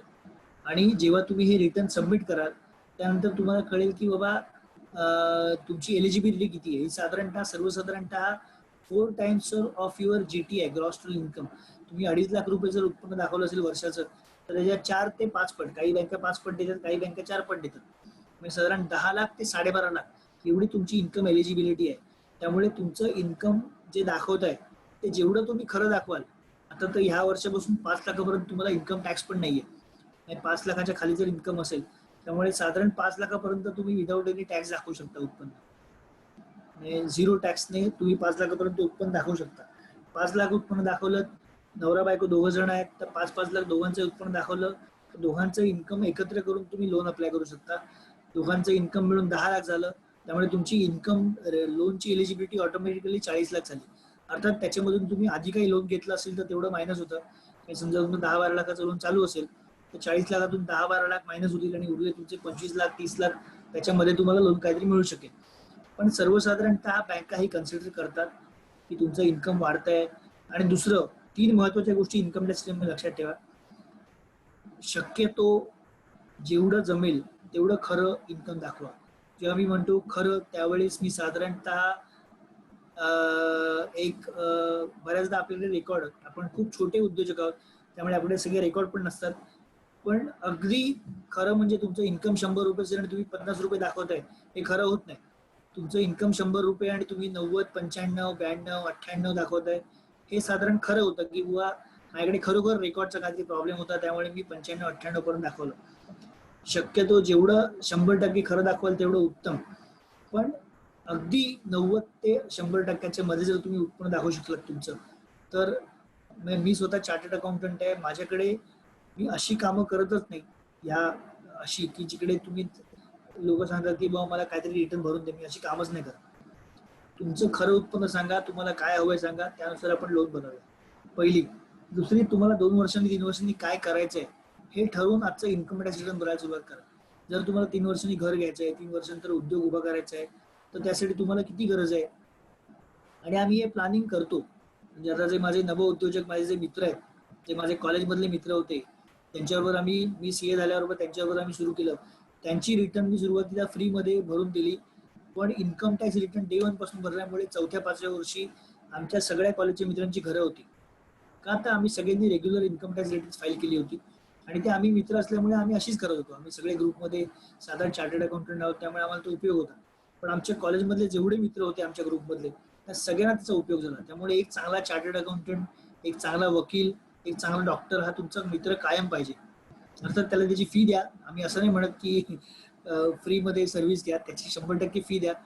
पण चांगला तो असा पाहिजे की जो तुम्हाला खरा सल्ला देऊ शकेल. त्यामुळे 3 वर्षांनंतर तुम्हाला काय करायचंय याचं प्लॅनिंग आज सुरू करायला पाहिजे. आपण बरेच जण आता शेतीविषयी आपल्याला माहिती आहे की तुम्ही जर आज पेरलं तर तुम्हाला 4 महिन्यांनी 5 महिन्यांनी उगवतं. आंबा असेल, आंब्याचं झाड असेल, मी कोकणातला आहे, आंब्याचं झाड साधारण हापूस लावला तर 3 ते 5 वर्षांनी उगवतं. तसंच इन्कम टॅक्स रिटर्नचं पण आहे. तुम्ही आज जे इन्कम दाखवाल त्याचा फायदा तुम्हाला 5 वर्षांनी 10 वर्षांनी मिळणार आहे. त्यामुळे आज इन्कम जर दाखवलं, तुम्हाला जगातला कोणताही मोठा उद्योजक, कितीही मोठा उद्योजक असो, तो सगळा टॅक्स प्रॉपरली भरतो. ह्याच्या पेपरातल्या बातम्या याच्यावर विश्वास ठेवू नका की अंबानी टॅक्स नाही भरत, हे टॅक्स नाही भरत, असं काही नाहीये. सगळेजण प्रॉपर टॅक्स भरतात. म्हणजे बेस्ट टॅक्स पेअर म्हणून ते अवॉर्ड पण घेतात. आपल्याला माहिती असेल अक्षय कुमार वर्षानुवर्ष हायएस्ट टॅक्स पेअरचा अवॉर्ड घेतोय रेग्युलरली, शाहरुख खान, अक्षय कुमार. त्यामुळे असं काही मनात ठेवू नका की मोठे लोक आहेत ते टॅक्स भरत नाही, आम्ही कशाला भरायचं, असं नाही. तुम्हाला मोठं व्हायचं असेल तर टॅक्स भरण्याशिवाय पर्याय नाही तुम्हाला. जेवढा तुम्ही जास्त टॅक्स भराल, जेवढा तुम्ही चांगलं इन्कम, टॅक्स भरायचं म्हणजे इन्कम चांगलं दाखवणं. I am not saying tax भरणं. इन्कम चांगलं दाखवा, त्याचे जे टॅक्सचे बेस्ट बेनिफिट्स आहेत ते घ्या. त्याचे सगळे बेस्ट बेनिफिट्स घेतल्यानंतर जेवढा टॅक्स भरायला येईल तेवढा भरा, पण इन्कम प्रॉपर दाखवा. कारण ती लक्षात घ्या, ती पेरणी आहे. जेवढं आज तुम्ही पेराल तेच 3 वर्षांनी 5 वर्षांनी तुम्हाला उगवणार आहे आणि त्याची फळं मिळणार आहे. आय थिंक माझा टॉपिक मी कव्हर केलेला आहे बऱ्यापैकी. साधारण एक 40-45 मिनिटं पाऊण तास झालेला आहे. पाऊण तासाचा माझा टायमर होता, 1च मिनिट शिल्लक आहे माझ्या टायमरनुसार. सो काही प्रश्न असले तर तुम्ही चॅट बॉक्सला टाका. आज उद्या मी प्रश्नोत्तरासाठी उपलब्ध असेनच, पण आज सुद्धा काही प्रश्न असले. अजून एक छोटा मी स्कीम कव्हर करतो जी आजच्या विषयात नव्हती, पण मी डेफिनेटली ती कव्हर करतो. आत्मनिर्भर भारत आणि अजून एक छोटीशी हे तुम्हाला माझ्यातर्फे एक काय म्हणतात एक कॉन्ट्रीब्युशन, एक योगदान म्हणून आत्मनिर्भर भारतच्या ज्या घोषणा झाल्या त्याचा मी एक लेख लिहिलाय पूर्ण, आणि 6 सिरीज मध्ये लेख आहे तो. त्याच्यामध्ये एकूण एक घोषणा, काय काय झाल्या घोषणा आणि त्याच्यामध्ये काय काय संधी होत्या आणि काय काय त्याच्या योजना आहेत आणि काय त्याच्यामध्ये संधी आहेत, हा सगळा मी एक लेख लिहिलाय. तो मी तुमचे जे अध्यक्ष आहेत कैलास सरांनी मला संपर्क केला होता मगाशी, तर त्यांना व्हॉट्सअपवर पाठवेन. तो तुम्ही वापरू शकता, तो फ्री आहे. तो तुम्ही वापरा, तो तुम्ही सर्क्युलेट करा, तो तुम्ही कॉपी पेस्ट करा, तो त्याच्यावरती तुम्ही स्वतः अभ्यास करून भाषणं द्या, मला काही हरकत नाहीये. पण आत्मनिर्भर भारतची माहिती जास्तीत जास्त उद्योजकांपर्यंत पोहोचली पाहिजे, कारण त्यात बऱ्याच योजना आहेत. मी एक छोटीशी योजना कव्हर करतो त्यातली, ती म्हणजे मत्स्य शेती. मत्स्य शेतीवरती सरकार सध्या खूप पॉझिटिव्ह आहे आणि पुढच्या 5 वर्षात 70 लाख टन एवढं मत्स्य उत्पादन करावं असं सरकारची योजना आहे. आणि त्यासाठी बरेचसे गॅप आहेत मत्स्य उत्पादनामध्ये, एस्पेशली इंटरनल भारतात. म्हणजे अंतर्गत शेती जी होते तलावांमध्ये किंवा छोट्या छोट्या ह्याच्यामध्ये, तर ती ऑर्गनाइज स्केलने होत नाहीये. तर ती ऑर्गनाइज करण्याकडे सरकारचं कल आहे. त्यामुळे मत्स्य शेतीवरती सरकारचं भरपूर भर आहे. मी तो लेख पाठवेन, कम्प्लीट आत्मनिर्भर भारतचा लेख पाठवेन. तो लेख तुम्ही सगळ्यांनी वाचा, त्याचा निश्चित उपयोग करून घ्या. अगदी हे पूर्ण मराठीत लिहिलेलं आहे आणि 16 पानी लेख आहे, त्यामुळे एका सिटिंग मध्ये वाचून होईल. त्याच्यातून तुम्हाला बऱ्याच योजना कळू शकतील. त्यातल्या काही कॅबिनेटमध्ये पास झाल्या आहेत, काही अजून पास व्हायच्या आहेत, तर त्याचा तुम्ही निश्चित उपयोग करून घेऊ शकता. I think that's all from my side. आणि मी दुगाडे सरांचे मनापासून आभार मानतो की तुम्ही मला या इथे बोलण्याची संधी दिलीत. उद्योजक घडवणं आणि उद्योजकांना कॉन्ट्रीब्यूट करणं, उद्योजकांच्या आयुष्यात कॉन्ट्रीब्यूट करणं, हे आमचं पहिल्यापासून ध्येय राहिलेलं आहे. आणि त्यांचे खरोखर मनापासून आभार. आणि तुमचे सर्वांचे मनात आभार, मुळात आभार की तुम्ही सगळे. एक मिनिट,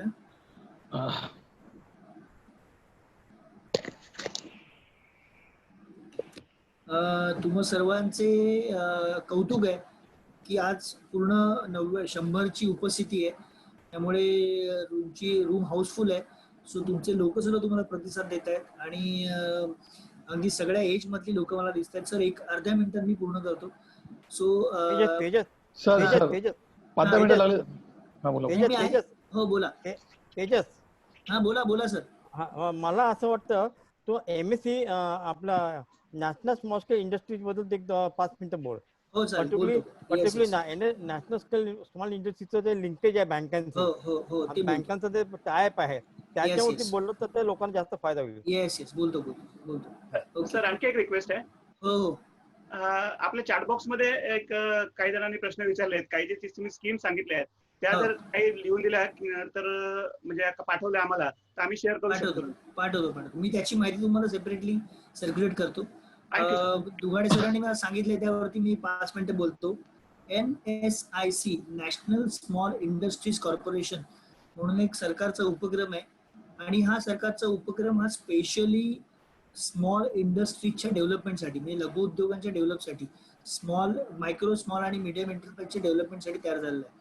आता यांचं मुख्य काम काय आहे, तर यांचं NSICचं मुख्य काम आहे की सूक्ष्म लघु आणि मध्यम उद्योजकांचे चॅलेंजेस शोधायचे आणि त्या चॅलेंजेसमध्ये त्यांना मार्गदर्शन करायचं. त्याच्यामुळे त्याच्या बऱ्याच स्कीम आहे. त्याच्यामध्ये त्यांना रॉ मटेरियल मिळवायला तुम्हाला अडचण होत असेल तर तिकडे ऑफकोर्स त्या मोठ्या स्केलवरती करतात, पण रॉ मटेरियल मिळवायला अडचण होते, तुम्हाला एक्झिबिशन्समध्ये त्रास होतोय, तुम्हाला एक्झिबिशन्स. आणि NSICने जवळपास सगळ्या बँकांसोबत टायप केलेलं आहे. एकूण एक बँकांसोबत, म्हणजे जेवढ्या नॅशनलाइज बँक आहेत प्लस काही प्रायव्हेट बँकांसोबत त्यांचं टायप आहे. त्यामुळे जर तुम्ही बँकांना अप्रोच करत असाल तर तुमची DIC किंवा MSME सोबत अप्लाय करता, तसंच तुम्हाला NSICच्या थ्रू सुद्धा तुम्ही अप्लाय करू शकता. NSICची सगळ्यात चांगली जी स्कीम आहे ज्याच्याविषयी मी बोलावं असं दुगाडे सरांना वाटत असेल ती म्हणजे सरकार सध्या सगळ्यात खर्च जास्त करणारी जी संस्था आहे एकमेव ती म्हणजे सरकार. Government of India, government of Maharashtra और all government, municipal, local, whatever. पण सध्या पैसा फक्त गव्हर्नमेंट खर्च करते. आपण कोणी पैसे खर्च करत नाही. आपण सगळे पैसे वाचवतोय. पण सरकार पैसा खर्च करते उद्योग निर्मितीसाठी असेल, कोविडशी लढ्यासाठी असेल, बऱ्याच गोष्टींसाठी सरकार पैसा खर्च करते. तर गव्हर्नमेंटची जी टेंडर येतात बरीचशी, त्या टेंडर्समध्ये जर तुम्ही NSIC ला रजिस्टर असाल तर त्या टेंडर्समध्ये तुम्ही पार्टिसिपेट करू शकता. आणि तिथे एक EMD असते, अर्नेस्ट मनी डिपॉझिट असतं. जेव्हा तुम्ही टेंडरला अप्लाय करता त्यावेळी तुम्हाला एक EMD भरायला लागतं. ते EMD तुम्हाला MSME NSIC रजिस्टर असाल तर भरायला लागत नाही. आणि त्याशिवाय तुम्हाला प्रायोरिटी म्हणजे महत्व मिळतं. आता एक अजून छोटा ट्विस्ट सांगतो याच्यातला मस्त. या ज्या मोठ्या कंपन्या आहेत, पब्लिक सेक्टर युनिट्स, आपल्याला सरकारी क्षेत्र म्हटलं किंवा सरकारी बाह्य सरकारी खरेदीदार म्हटले की आपल्याला फक्त central government, state government, municipality, जिल्हा परिषद असे 5 किंवा 10 माहिती आहेत. एकूण 26,000 पेक्षा जास्त सरकारी संस्था आहेत ज्या खरेदी करतात, 20,000 प्लस. आणि या सगळ्या संस्थांमध्ये तुम्ही तुमच्या वस्तू विकू शकता किंवा तुमच्या सेवा पुरवू शकता. पण यासाठी तुम्हाला तुमच्या बॅलन्स शीट पाहिजे, तुम्ही MSME मध्ये रजिस्टर असलं पाहिजे आणि तुम्ही NSIC मध्ये रजिस्टर असलं पाहिजे. NSIC रजिस्ट्रेशन ऑनलाईन होत नाही, ते ऑफलाईन होतं. पण NSIC जर तुम्ही रजिस्ट्रेशन केलं तर तुम्हाला गव्हर्नमेंटच्या टेंडरमध्ये डायरेक्ट पार्टिसिपेट करता येतं. गव्हर्नमेंटची एक साईट आहे, त्या साईटचं पण नाव लिहून घ्या, gem.gov.in. मी नंतर सेपरेटली या ज्या स्कीम डिस्कस केल्या त्या मी तुम्हाला व्हॉट्सअपवर सर्क्युलेट करेन, शेअर करेन, सो दॅट तुम्हाला डायरेक्ट सर्क्युलेट करता येतील चॅटबॉक्समध्ये टाकण्यापेक्षा. तुमच्यापैकी कोणीतरी एकाने मला संपर्क साधला व्हॉट्सअपवर, माझा नंबर इकडे लिहिलेला आहे, मी त्यांना ही सगळी माहिती पुरवेन. gem.gov.in, government E market place. जसं आपलं अमेझॉनचा प्लॅटफॉर्म आहे किंवा फ्लिपकार्टचा प्लॅटफॉर्म आहे, तसं गव्हर्नमेंटने एक प्लॅटफॉर्म केला आहे जिकडून गव्हर्नमेंट सगळं खरेदी करते. आणि आता गव्हर्नमेंटच्या कोणत्याही एंटिटीला GEM ने खरेदी करणं कंपल्सरी, बंधनकारक आहे. त्यामुळे जर तुमच्या आजूबाजूला एखादी सरकारी संस्था असेल तर सरकारी संस्थेला अप्रोच करा आणि त्यांना विचारा की तुम्हाला काय हवंय का माझ्याकडून. जर तुम्हाला तुमच्याकडून काही तुम्ही विकू शकत असाल तर तुम्ही GEM वर सेलर म्हणून रजिस्टर होऊ शकता, ते बायर म्हणून रजिस्टर होऊ शकतात आणि ते तुमच्याकडून विकत घेऊ शकतात. त्याला याचं रजिस्ट्रेशन, याचं बायर रजिस्ट्रेशन, सेलर, असे सगळे व्हिडिओ छोटे छोटे एक 4-5 मिनिटाचे व्हिडिओ बनवलेत. अतिशय युजर फ्रेंडली साईट आहे, अतिशय चांगली साईट बनवलेली आहे. आणि आता जे तुम्हाला स्टॅटिस्टिक्स सांगितलं 26,000चं, हे स्टॅटिस्टिक्स त्या साईटवर अवेलेबल आहे. GEM, government E market place, gem.gov.in. दुसरी एक महत्त्वाची जी डेव्हलपमेंट झाली आहे, जी कालपासून म्हणजे 1 जुलैपासून लागू झाली, ते म्हणजे जे आधीचं MSME उद्योग आधार होतं ते आता उद्यम रजिस्ट्रेशन सर्टिफिकेट म्हणून ओळखलं जाणार आहे. त्यामुळे ज्यांचा आधीपासून MSME असेल त्यांना आता उद्यम रजिस्ट्रेशन सर्टिफिकेट नव्याने घ्यावं लागणार आहे. ते त्यांनी आता इन्कम टॅक्सशी लिंक करून टाकलंय, GST आणि इन्कम टॅक्सशी लिंक केलंय. ज्यांनी आधी घेतलं नसेल त्यांनी डेफिनेटली घ्या. पण आता MSME ची साईट बंद झालेली आहे. आता तुम्हाला उद्यम रजिस्ट्रेशन सर्टिफिकेट. आणि लक्षात घ्या, उद्यम जसं गव्हर्नमेंटला सगळा डेटा हवा असतो तसं हा पण उद्योजकांचा डेटा आहे. त्यामुळे हा डेटा जर तुम्ही दिला नाही गव्हर्नमेंटला तर गव्हर्नमेंटला कळणार नाही की तुम्ही सूक्ष्म, लघु किंवा मध्यम उद्योजक आहात. मग अशी मी तुम्हाला सांगितलं एक ट्विस्ट, तो ट्विस्ट असा आहे की गव्हर्नमेंटमध्ये 25% buying is reserved for MSME sector. 25% खरेदी ही MSME सेक्टरसाठी बंधनकारक आहे. त्यातले 3% हे फक्त वुमन एंटरप्रेनर्ससाठी, म्हणजे ज्या स्त्री उद्योजिका आहेत त्यांच्यासाठी बंधनकारक आहे. विचार करा, सरकारचं जर 1 लाख करोडचं बाईंग असेल तर त्यातलं 3% किती झालं, 3,000 करोड एवढं बाईंग फक्त बायकांकडून करायचं, स्त्री उद्योजकांकडून करायचं, असं बंधनकारक आहे त्यांना, विच इज मॅन्डेटरी. जर त्यांना सप्लाय हवा असेल आणि मिळालं नाही तर मग ते बाहेरून घेऊ शकतात. पण एवढी मोठी अपॉर्च्युनिटी तुमच्या समोर उपलब्ध आहे. त्यामुळे स्त्री उद्योजिका म्हणून याच्यावरती रिसर्च करा. आता तुमचा वुमन्स विषयी वेबिनार होणार आहे एखादा, तर त्यावेळी हा विषय आवर्जून घ्या. ते सर्क्युलर पण मी पाठवतो, ज्याच्यामध्ये सर्क्युलरमध्ये मेन्शन केलंय 3% स्त्री उद्योजिका, वुमन एंटरप्राइजेस ज्याला म्हणतात, साधारण 4-4.5% SC/ST एंटरप्रेन्युअर्स आणि उरलेले 16-17% जे आहेत हे सगळं ओपन कॅटेगरीमधून. हे SC/ST और वुमन एंटरप्राइज कॅन एक्सीड 3%, पण ओपन कॅटेगरी कॅनॉट एक्सीड 16%, असं बंधनकारक आहे. त्यामुळे वुमन एंटरप्राइजना प्रचंड मोठा स्कोप आहे. जर तुम्ही याचा फायदा घ्यायचा विचार जरी सुरू केला पॉझिटिव्ह, तरी सुद्धा तुम्ही आज ना उद्या सरकारकडे माल सप्लाय करत असाल. GM साईटचा स्टॅटिस्टिक्स अवेलेबल आहे साईटवरती, सगळ्यांनी जाऊन बघा. त्यांचं average pay out period is 10 days. 10व्या दिवशी आज तुम्ही गव्हर्नमेंटला काय सप्लाय केलं तर 10 दिवसाच्या आत तुमचे पैसे आलेले असतात. हे गव्हर्नमेंटचं स्टॅटिस्टिक्स सांगते, मी सांगत नाहीये, त्या साईटचं स्टॅटिस्टिक्स सांगते. त्यामुळे माझं म्हणणं आहे की प्रत्येकाने गव्हर्नमेंट सोबत थोडा तरी व्यवसाय करून बघा, ट्रायल म्हणून, just for sake of trial. एकदा बिझनेस करायचा, गव्हर्नमेंट काय करतं, कसं करतं, काय बाईंग करतं, काय काय नॉर्म्स लागतात. कारण एकदा तुम्ही गव्हर्नमेंटकडे सेज गेलात ना की तुम्ही कोणालाही विकू शकता. कारण गव्हर्नमेंट तुम्हाला सगळं चेक केल्याशिवाय, सगळं टेस्ट केल्याशिवाय तुमच्याकडून पैसे, तुमच्याकडून वस्तू किंवा सेवा घेतच नाही. तर तुमची ती सर्टिफिकेट, तुमची एलिजिबिलिटी, तुमचे जे काही क्रायटेरिया तुम्ही प्रॉपरली मीट केले आहेत, हे सगळं चेक केल्यानंतरच तुम्हाला गव्हर्नमेंट संधी देते तुम्हाला एखादी वस्तू सेल करायला किंवा एखादी सर्व्हिस प्रोव्हाइड करायला. त्यामुळे जर तुम्ही गव्हर्नमेंट GM वर रजिस्टर असाल तर तुम्ही भारतातल्या कोणत्याही सरकारी संस्थेला तुमची सेवा किंवा वस्तू पुरवू शकता. त्यामुळे ह्या दोन गोष्टी दुगाडे सरांना थँक्यू. दुगाडे सर, NSIC आणि GM मला आठवण करून दिल्याबद्दल, कारण माझ्या आजच्या अजेंडामध्ये हे नव्हतं.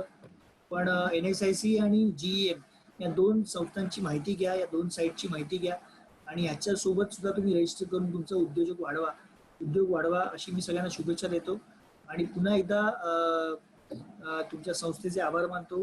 मला विशेष उल्लेख करायचा आहे म्हणजे कामेरकर सरांचा. परवा मला कामेरकर सरांनी स्पेशली फोन केला आणि साधारण ऑफकोर्स दुगाडे सरांनी मला बॅकग्राऊंड दिलेलंच होतं. कामेरकर सरांनी आवर्जून समोरून फोन करून मला याचं बॅकग्राऊंड दिलं. आय थिंक त्याने सुद्धा तुमच्यासाठी काहीतरी एक मला वाटतं काहीतरी एक कोर्स किंवा ऑपॉर्च्युनिटी सुरू केली आहे. तर त्याचा पण तुम्ही लाभ घ्यावा अशी मी सगळ्यांना विनंती करतो. आणि ठाणे जिल्हा वैश्य समाज संघ यांना खूप शुभेच्छा देतो की उद्योजक निर्माण करणं ही आजची काळाची गरज आहे. त्यामुळे जर तुम्ही उद्योजक निर्माण केले तरच आपला भारत मोठा होणार आहे, देश मोठा होणार आहे.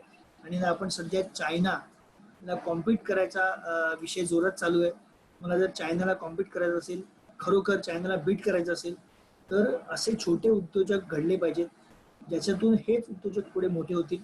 आणि आपण भारताला एक सुपर पॉवर, जे आपलं बरीच वर्षाचं स्वप्न आहे भारताला सुपर पॉवर बनवायचं, किंवा इंटरेस्टिंगली आपल्याला बऱ्याच जणांना माहित नाहीये पण बिफोर आय कन्क्लूड, साधारण 1700 साली भारताचं जगाच्या GDP मधलं कॉन्ट्रीब्युशन 33% होतं आणि चायनाचं 31% होतं, अख्ख्या जगाच्या GDP मधलं कॉन्ट्रीब्युशन.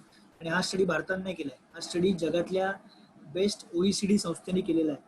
जगातल्या GDP मध्ये भारताचं कॉन्ट्रीब्युशन 33% होतं आणि चायनाचं 30% होतं. सो आपण जगाचे लीडर होतोच एकेकाळी. पुन्हा जर आपल्याला लीडर व्हायचं असेल तर आपल्यासारखे अनेक उद्योजक मोठे व्हावे लागतील, घडवावे लागतील. त्याच्यासाठी सुरुवात, पहिलं पाऊल आपण टाकलं पाहिजे. आणि ते पहिलं पाऊल टाकण्याच्या दृष्टीने तुम्ही हे जे पुष्प सुरू केली आहेत, उद्योग पुष्प, ज्याला मी आज उद्योग पुष्प म्हणतो, तर त्याबद्दल तुमचं खूप खूप अभिनंदन. आणि डेफिनेटली माझ्याकडून काही मदत लागली, स्कीमची माहिती मी तुम्हाला पाठवेन, आत्मनिर्भर भारतचा लेख सुद्धा तुम्हाला मी पाठवेन. आणि इतर काही माहिती लागली, मदत लागली तर डेफिनेटली मला संपर्क करा, मी कायम उपलब्ध असेल. सूक्ष्म लघु मध्यम उद्योजकांना मदत करायला मी कायम उपलब्ध असतो. फक्त माझी विनंती अशी आहे की मला आधी व्हॉट्सअप मेसेज करा, कारण बिझी असलो, काही कामात असलो तर कधी कधी फोन घेता येत नाही. त्यामुळे मी मोबाईलच्या पुढे WA/call असं दोन्ही लिहिलं आहे. त्यामुळे व्हॉट्सअप मी आधी लिहिलं आहे. I will definitely call you back. साधारणतः संध्याकाळी 4 ते 6 मी मोकळा असतो, तर त्यावेळात मला जर कॉल केला तरी मी घेऊ शकतो. पण व्हॉट्सॲप आय विल प्रिफर. काही तुम्हाला मदत हवी असेल, काही माझ्याकडून अजून काही सपोर्ट हवा असेल तर मी द्यायला कायम उपलब्ध आहे. पुन्हा एकदा दुगाडे सरांचे आभार की त्यांनी एवढ्या चांगल्या 100 उद्योजकांच्या समोर बोलण्याची मला संधी दिली. धन्यवाद. धन्यवाद सर. धन्यवाद सर. ऐकायला येतं माझं प्लीज? हो, येस. सर, फार उत्तम प्रकारे आपण माहिती दिली आणि धन्यवाद अशा करता आणखी की आमचं आज झूम मीटिंग आम्ही 100 पूर्ण करून, मीटिंग रूम पूर्ण होऊन आपण लाईव्ह पण फेसबुकला बरेच जण बघतायत. अरे वा वा, क्या बात आहे. हो, आणि बऱ्याच जणांची रिक्वेस्ट पण आली होती की सर आणखी कंटिन्यू करतील तर चांगलं होईल. पण ठीक आहे, आज एकदम चांगल्या शब्दामध्ये तुम्ही हे केलं. आपल्या ठाणे जिल्हा वैश्य समाज संघाच्या ही समिती जी आहे आपली व्यवसाय मार्गदर्शन, जे हे सगळं अरेंज करते, त्याचे सभापती आम्ही 14 आहेत. ते आपले नमस्कार. हॅलो, आवाज येतोय? Yes yes. हा येतो. नमस्कार. सर्व सन्माननीय पदाधिकारी व उपस्थित सर्व समाज बांधव भगिनींना माझा नमस्कार. मी व्यवसाय मार्गदर्शन समिती सभापती अमित चौधरी. आजच्या ऑनलाईन वेबिनारचे 6वे पुष्प पूर्ण झाले. उद्या 7 तारखेला 7वे पुष्प रविवारी 5/7/2020 रोजी सायंकाळी 6 वाजता श्री तेजस पाध्ये सरांच्या प्रश्न उत्तर विचारण्याची संधी आपणास मिळणार आहे. चर्चासत्रात आपण अवश्य भाग घ्यावा. सर्वांनी भरपूर छान प्रतिसाद दिला आहे. उद्याही असे सहकार्य करावे ही विनंती. आजच्या वेबिनारचे वक्ते सन्माननीय तेजस पाध्ये सर यांचे मनापासून धन्यवाद मानतो व तसेच उपस्थितांचे सर्वांचे मनापासून धन्यवाद मानतो आणि आजच्या प्रोग्रामची सांगता करतो. जय वैश्यवाणी. 98-20-964 98-20-964. आज संपवायचं मग बंद करायचं. हो हो हो कैलासजी. उद्याचं प्रश्नोत्तराचं सांगा आपला जे हो, रेग्युलर मी संध्याकाळी हा, उद्या 6 उद्या- वाजता मी असेल संध्याकाळी परत हो. विचार कर. तर प्रश्नोत्तर जे काही असतील हो सर. आपण डायरेक्टली घेऊ. बी प्रिपेअर सर, कारण आता भरपूर प्रश्नांची उत्तरं तुम्हाला द्यावी लागणार आहे. बिंदास बिंदास सर. कारण आज बऱ्याच लोकांना चांगलं मार्गदर्शन मिळालंय आणि आज तुमच्या बघितलं चॅट बॉक्स मध्ये पण बरेचसे प्रश्न होते. आपण आणि सगळ्या आज जे लाईव्ह बघतायत आणि आज इथे पण आपल्या रूम मध्ये आहेत त्यांना सर्वांना विनंती आहे की आपले प्रश्न जर आधी अमित चौधरी आणि माझ्या नंबरवर, आम्ही उद्या ते परत नंबर देतोच आहे, त्या नंबरवर जर आधी पाठवले तर आपण सरांना ते आधी प्रश्न आपण पाठवू शकतो, जेणेकरून आपण ते तुमचे प्रश्न सर्वात आधी घेऊया आणि नंतर मग जेवढा वेळ मिळेल तेवढं मग तिथे लाईव्ह मध्ये जेवढं ज्यांचे नंतर प्रश्न घेता येईल ते घेऊया. आणि मला माहिती आहे उद्या भरपूर प्रश्न येणार आहेत आणि सर्वांना याची उत्सुकता लागली आहे उद्याचं सेशन कधी आपण चालू करतोय. धन्यवाद सर. थँक्यू. धन्यवाद सर. धन्यवाद. धन्यवाद. आभारी आहे sir. Thank you sir. Thank you sir.